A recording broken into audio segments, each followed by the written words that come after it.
Elevo os meus olhos para os montes, de onde me virá o meu socorro. O meu socorro vem do Senhor, que criou os céus e a terra. O Senhor é o meu pastor, nada me faltará. Tudo posso naquele que me fortalece. Muito bom dia, com a bênção, com a graça de Deus nessa manhã sobre a nossa vida, na certeza que temos um Supremo Pastor. E quando nós levantamos os nossos olhos, temos um Pai de amor que está com seus olhos voltados para essa terra, para atender os seus filhos, atender as nossas orações, acudir nos momentos difíceis da nossa vida. E ao lado dele, todas as coisas são possíveis. Todos os dias nesse canal nós estudamos um capítulo da Palavra do Senhor e nessa manhã eu convido você a ter nas mãos a Palavra de Deus no livro de Jeremias, capítulo 44, o versículo 2. Assim diz o Senhor dos Exércitos, Deus de Israel, vistes todo o mal que fiz cair sobre Jerusalém e sobre todas as cidades de Judá, e eis que hoje são elas uma desolação e ninguém habita nelas. Querido amigo, feliz é aquele que ouve a palavra de Deus e coloca em prática na sua vida. Feliz é aquele que se alimenta diariamente da palavra do Senhor, reconhecendo como sendo soberana sobre a sua vida. Humildemente, toma a palavra de Deus, se debruça sobre ela, se humilha e abre o seu coração para que Deus, através do Espírito Santo, fale ao nosso coração. É o único livro que nós lemos na companhia do seu autor, é a palavra de Deus. Quando nós temos a palavra de Deus nas mãos, é Deus falando conosco, é Deus movendo o nosso coração, é Deus tentando nos salvar, é Deus tentando nos levar a um patamar melhor do que nós nos encontramos. Mas quando nós tampamos os nossos ouvidos, nós tentamos viver longe da palavra do Senhor, o final de todo aquele que toma essa atitude é morte, dor, tristeza, decepção e, por fim, de fato, a morte. O capítulo 44, que é o capítulo que nós estamos estudando nessa manhã, veio no ano 580, quando Jeremias estava lá no Egito, contra a sua própria vontade. Ele foi levado para o Egito por Azarias e por outros líderes judeus. Mas nesse momento, quando o profeta Jeremias recebe nas mãos a palavra do Senhor, Deus estava dizendo que eles jamais voltariam para Jerusalém. Eles todos morreriam no Egito, porque eles se refugiaram no Egito contra a vontade do Senhor. O Egito era uma nação extremamente idólatra. O Egito, no passado, tinha aprisionado o povo do Senhor por um período de aproximadamente 480 anos. É a razão pela qual Deus, com mão poderosa, fez cair o seu juízo sobre o Egito, para que o Egito reconhecesse a soberania de Deus. As pragas que caíram sobre o Egito era Deus se manifestando sobre todos os outros deuses. Mas os egípcios não entenderam essa verdade e o povo do Senhor agora estava tentando se refugiar numa terra que Deus já tinha dito que eles não deveriam se refugiar ali. Deus declaradamente falava através da boca do profeta Jeremias: vocês não mais voltarão para a terra de Judá, nem para Jerusalém. Todos vocês morrerão aí no Egito. Jeremias capítulo 44, versículo 7, a Bíblia diz o seguinte: agora, pois, assim diz o Senhor, Deus dos exércitos, Deus de Israel, por que fazeis vós tão grande mal contra vós mesmos, eliminando homens e mulheres, crianças e aqueles que mamam no meio de Judá, a fim de que não vos fique resto algum?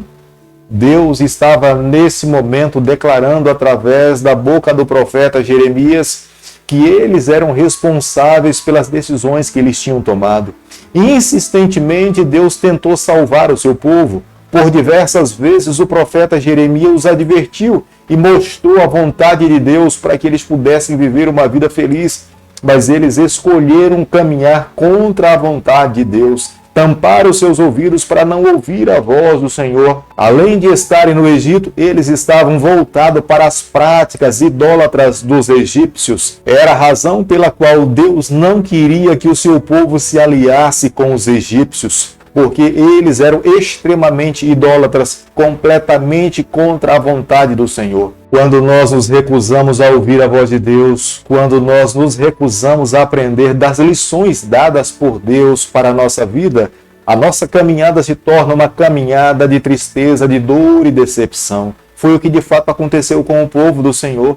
Eles se esqueceram de dar ouvido e se esqueceram do seu passado, de aprender das lições que deveriam ter aprendido. Por não aprender com o seu passado, eles no futuro voltaram a cometer os mesmos erros dos seus pais. Deus, na verdade, em dado momento permitia que eles passassem pelo cativeiro para que aprendessem, que fosse uma lição, para que não mais voltasse a cometer os mesmos males que os seus pais tinham cometido. Mas os seus filhos e a geração futura se esqueceram do passado e voltaram a se envolver nos mesmos pecados, nos mesmos caminhos tortuosos, idólatras. Deus tinha declarado através da boca de Moisés, nos 5 primeiros livros da Bíblia, que os seus filhos não deveriam se casar com mulheres de outras nações. Agora, eles lá no Egito tinham se casado com as mulheres egípcias, se esqueceram das ordens do Senhor, se envolveram com os egípcios em todas as áreas da sua vida, financeira, familiar, alimentação, emocional. Na verdade, se entregaram por completo ao pecado, a viver uma vida completamente retrógrada contra a vontade de Deus. Pelo fato deles terem rejeitado a Deus, Deus nesse momento já não ouvia suas orações. Eles iriam clamar, mas Deus não daria ouvido. Poderia até ser que no futuro Deus mudasse o propósito do seu coração, mas nesse momento era a declaração divina para o seu povo. Deus iria permitir que eles arcassem com as consequências das suas próprias escolhas. Embora Deus estivesse falando através da boca do profeta no ano 580, enquanto eles estavam lá no Egito, mas aqueles que estavam se refugiando no Egito, depois de ouvirem as palavras do profeta Jeremias, mesmo assim, eles não estavam dispostos a voltar para Judá, nem muito menos para Jerusalém. Eles se alojaram em 4 cidades lá no Egito: Migdol e Táfnis, que estava na fronteira do Egito, Mênfis e Patros. A mensagem de Deus era muito clara para eles que estavam lá se refugiando no Egito. Não é porque eles estavam ali no Egito, longe da terra prometida por Deus, que eles deveriam imaginar que viveriam uma vida tranquila. Fugiram da cidade que Deus queria que eles ficassem, mas lá no Egito eles não teriam a bênção de Deus. Eles sofreriam, seriam perseguidos, outras nações viriam contra o Egito e eles dentro da cidade sofreriam todas as perseguições de um povo sem pátria. Nós não podemos nos esquecer em momento algum que essa mensagem de Deus para o seu povo lá no Egito era uma mensagem condicional, porque o Deus que nós servimos é um Deus da graça, é o Deus do amor. Embora nesse momento essa fosse a posição do Senhor, Deus poderia no futuro mudar os seus propósitos. Da mesma forma como Deus um dia enviou Jonas a pregar lá em Nínive, falando que ela seria destruída. E quando o povo se arrependeu, quando o povo se converteu, Deus mudou os seus propósitos. Deus também poderia mudar os seus propósitos contra os israelitas que estavam se refugiando no Egito, mas iria depender da verdadeira conversão, de uma verdadeira mudança, de uma verdadeira entrega aos planos e à vida do Senhor. Mas nós não podemos nos esquecer, quanto mais nós nos afastamos de Deus, mais difícil se torna para rendermos e ouvirmos a sua voz. Quanto mais perto do Senhor, o nosso coração se torna sensível a entender a sua vontade para a nossa vida. Mas quão mais distante, longe nós ficamos do Senhor, o nosso coração se endurece e nós temos dificuldade de entender Deus falando conosco. E era isso que Deus estava advertindo o seu povo lá no Egito. Eles deveriam se voltar para Deus e receberiam a bênção de Deus. Mas quanto mais longe, mais distante, se voltassem para outros deuses, mais difícil seria para aquele povo entender a vontade de Deus e Deus poder realizar os milagres que queria realizar no meio do seu povo. Como nós podemos observar no versículo 17 do capítulo que nós estamos estudando nessa manhã, mais uma vez o profeta Jeremias tem a responsabilidade de advertir o seu povo, porque os israelitas estavam indo mais longe do que Deus imaginava que eles pudessem ir. Eles se voltaram a adorar a rainha dos céus, e nós podemos observar isso no versículo 17. Era uma deusa adorada pelos egípcios, era reconhecida no meio pagão lá dos cananeus como sendo a rainha Astarote, era a deusa da fertilidade.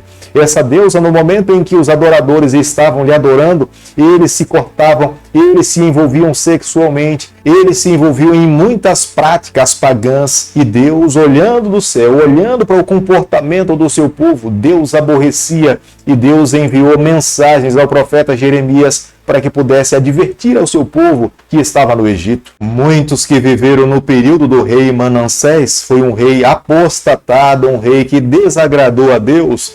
Eles acreditavam que toda a prosperidade que eles tinham recebido era em decorrência dessa deusa, Astarote. Mas, na verdade, eles estavam tão longe do Senhor que acreditavam que até as bênçãos de Deus era resultado dessa deusa. Era a razão pela qual Deus iria permitir que os seus juízos caíssem sobre o seu povo para que eles abrissem os seus olhos, reconhecessem os seus pecados, caíssem em si e se humilhassem diante de Deus, pedindo misericórdia para que Deus pudesse dar continuidade conduzindo as suas vidas. Deus muitas vezes se vale desses métodos como sendo a única saída para salvar o seu povo. Deus não tem prazer na morte, Deus não quer que os seus filhos sejam destruídos, mas para nos salvar, para nos redimir, para que um dia nós possamos estar com Ele por toda a eternidade, Deus usa os seus métodos para nos dar o direito de estar com Ele por toda a eternidade. É a razão pela qual um dia na eternidade nós reconheceremos os métodos de Deus, louvaremos o nome do Senhor